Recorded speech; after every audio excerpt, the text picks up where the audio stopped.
നിയമസഭാ തെരഞ്ഞെടുപ്പിലുള്ള ആദ്യഘട്ട സ്ഥാനാർത്ഥി പട്ടിക രാത്രിയോടെ പുറത്തുവിടാനൊരുങ്ങി കോൺഗ്രസ് തെരഞ്ഞെടുപ്പ് സമിതി ഇന്ന് യോഗം ചേരും. മധുസൂദനൻ മിസ്ത്രി ഓൺലൈനായി സ്ക്രീനിംഗ് കമ്മിറ്റി യോഗത്തിൽ പങ്കെടുക്കും. സ്ക്രീനിംഗ് കമ്മിറ്റി യോഗം ഉച്ചയ്ക്ക് ഇന്ദിരാഭവനിൽ ചേരുമെന്നാണ്. വിഷ്ണുപ്രസാദ് വിവരങ്ങളുമായി ഡൽഹിയിൽ നിന്ന് ചേരുന്നു. വിഷ്ണു, ആദ്യഘട്ട പട്ടികയാണ്, അതിൽ എത്ര പേരുണ്ടാകുമെന്ന് ആകാംക്ഷയോടെ കാത്തിരിക്കുന്നു. മുഴുവനും വിടാനുള്ള ഒരു സാധ്യത ഉണ്ടോ എന്ന്?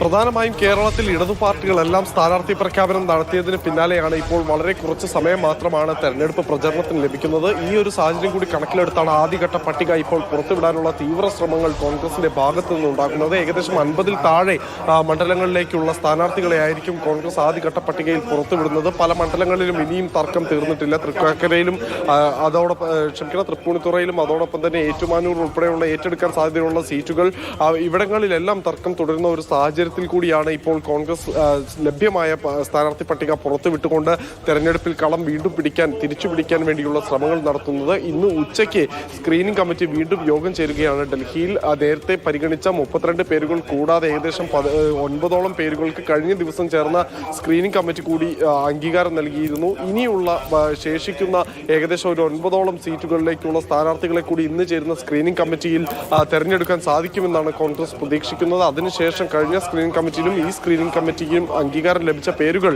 ഇന്ന് തന്നെ ചേരുന്ന കേന്ദ്ര തെരഞ്ഞെടുപ്പ് സമിതി യോഗത്തിന് മുൻപിലും വെക്കും. അങ്ങനെ 18 സീറ്റുകളിൽ കൂടി സ്ഥാനാർത്ഥികളുടെ പേരുകൾ ഫൈനലൈസ് ആയി കഴിഞ്ഞാൽ ഒരുപക്ഷെ നേതാക്കൾ ഇപ്പോൾ കേരള ഹൗസിൽ നിന്ന് പുറത്തേക്ക് ഇറങ്ങുന്ന ഒരു സാഹചര്യമുണ്ട്.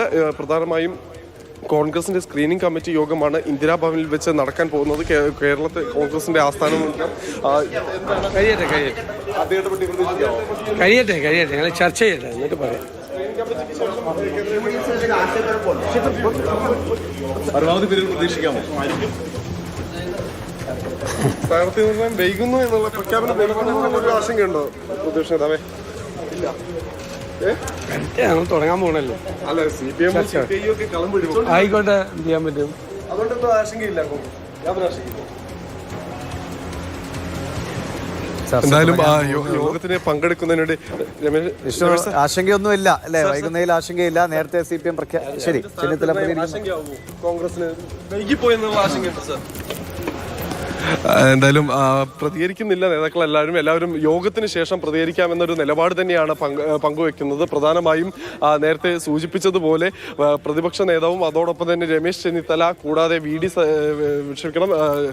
സണ്ണി ജോസഫ് തുടങ്ങിയവരെല്ലാം ഇന്ദിരാഭവനിലേക്ക് യോഗത്തിൽ പങ്കെടുക്കാനായി ഇവിടെ നിന്ന് ഡൽഹിയിലെ കേരള ഹൗസിൽ നിന്ന് പുറപ്പെട്ടു കഴിഞ്ഞു.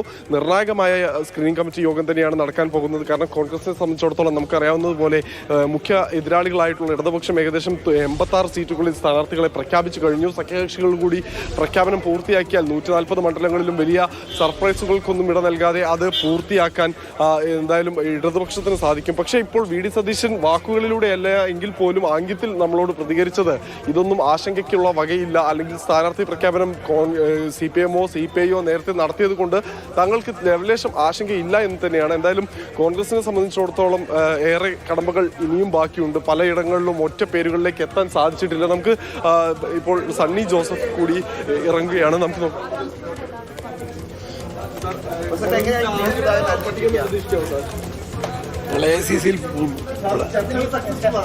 ഞങ്ങൾ ACC-യിലേക്ക് പോകുന്നു. അവിടെ ചർച്ച പോകുന്നു.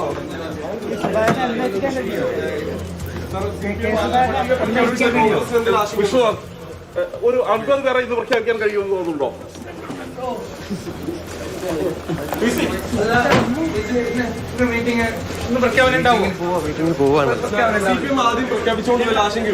ഒരാശങ്കയില്ല. കൃത്യമായ സമയത്ത് ലിസ്റ്റ് വരും. കോൺഗ്രസ് വിജയിക്കും, അധികാരത്തിൽ വരും UDF. ഇത്രയുമാണ്. വളരെ ചുരുങ്ങിയ വാക്കുകളിൽ മാത്രമാണ് നേതാക്കളുടെ പ്രതികരണമെല്ലാം ഉണ്ടാകുന്നത്. നിലവിൽ നമ്മൾ കാണുന്നത് പോലെ ആളുകളെ സംബന്ധിച്ചിടത്തോളം വേറെ ആശങ്കകളില്ല എന്ന് തന്നെ കോൺഗ്രസ് നേതൃത്വം ഒന്നായി പറയുന്നു. എന്നാൽ കൂടുതൽ പ്രതികരണങ്ങളിലേക്കുമില്ല. നമുക്കറിയാം, നിരവധി സീറ്റുകൾ സംബന്ധിച്ച് ഇപ്പോഴും ആശയക്കുഴപ്പം കോൺഗ്രസിനുള്ളിൽ നിലനിൽക്കുന്നുണ്ട്. നേതാക്കൾ സമ്മതിച്ചില്ല എങ്കിൽ പോലും പക്ഷേ ആ സീറ്റുകളിൽ കൂടി ചർച്ചകൾ അതിവേഗം പൂർത്തിയാക്കി എത്രയും പെട്ടെന്ന് പ്രചരണ രംഗത്തേക്ക് തിരിച്ചെത്താൻ തന്നെയാണ് കോൺഗ്രസ് ശ്രമിച്ചുകൊണ്ടിരിക്കുന്നത്. ശരി. എന്തായാലും PC വിഷ്ണുനാഥിൻ്റെ ഭാഗത്തു നിന്ന് മാത്രമാണ്, ഒരു ആശങ്കയുമില്ല.